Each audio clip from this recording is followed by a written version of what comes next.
Баршаңызға сәлем. Бүгін 2 сынып қазақ тілі 13-ші сабақ я әрпінің жазылуы. Егер видео ұнаса, соңына дейін қарап, лайк басып, комментарий жазып, және де арнаға тіркелуді ұмытпаймыз.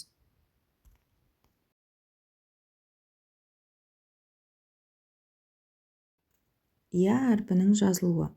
Біз бұл тақырыптан я әрпі бар сөздерді сауатты жазуға үйренеміз. Және де тірек сөздермен әңгіме құрастыратын боламыз. 51-ші жаттығу. Мәтінді дауыстап оқы. Бақтияр неге ұялды? Бақтияр мен Саят жолда шелегі суға толы қарт әжейді кездестірді. Әжей кішкене жүріп тоқтап демалады. Саят әжейге көмектеспек болды. Сонда Бақтияр, елдің бәріне бірдей көмектесе бересің бе? Деді оған. Бірақ Саят оны тыңдамай, әжейдің шелегін үйіне апарысып берді. Бақтияр бірден шөлдеп келе жатып, ауылдың шетіндегі үйге бұрылды. Ол сол үйден су ішкісі келді. Есікті ашқанда баяғы қарияны көрді. «Іш, балам, іш», деді әжей су беріп тұрып. Бақтияр ұялғанынан су ішпестен далаға атып шықты. Мәтін не туралы? Бақтияр неге ұялды деп ойлайсың? Оның орнында сен болсаң не істер едің? Мәтіндегі қарамен жазылған сөздерді көшіріп жаз. Мәтінде қарамен жазылған сөздер Бақтияр және Саят. Осы 2 сөзді дәптерге әдемілеп жазып аламыз.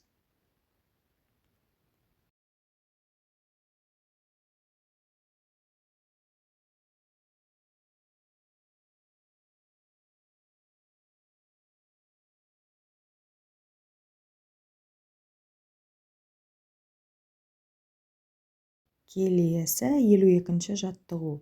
Сөздердегі көп нүктенің орнына тиісті әріпті қойып жазып, оның себебін түсіндір.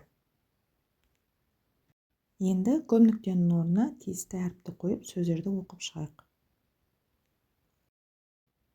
Олар пияз, ұрқия, дария, зиян және аяз.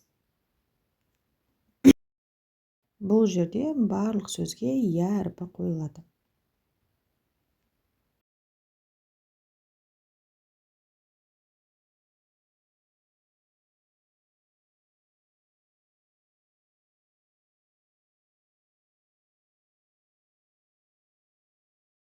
Келесі 53-ші жаттығу. Сызбадағы сөздерді тауып жаз. Бірінші қатарда бізде соңы ямен аяқталатын сөздерді табуымыз керек. Олар қария, тақия және сая.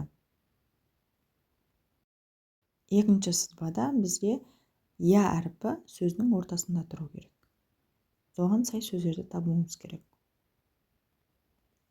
Олар аялдама, баяндама және саябақ.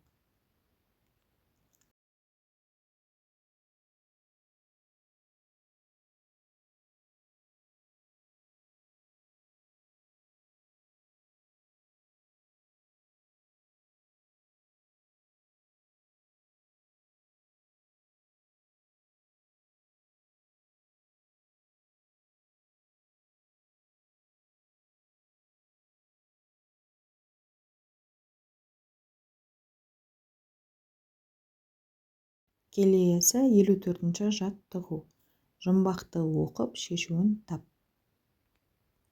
Қалқиып ұзын құлағы елеңдеп қорқып тұрады. Жұмбақтың шешуіндегі сөзге дыбыстық талдау жазса. Мұнда жұмбақтың жауабы қоян болады. Қоян сөзінде 4 әріп және 5 дыбыс.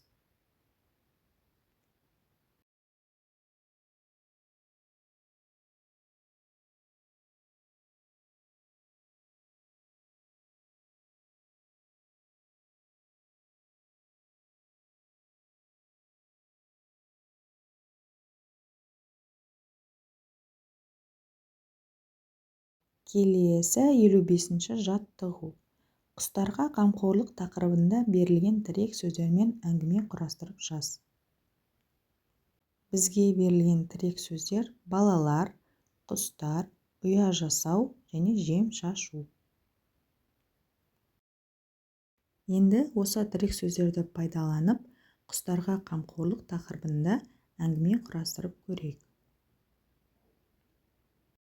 Бүгін балалар сабақта құстарға ұя жасауды үйренді.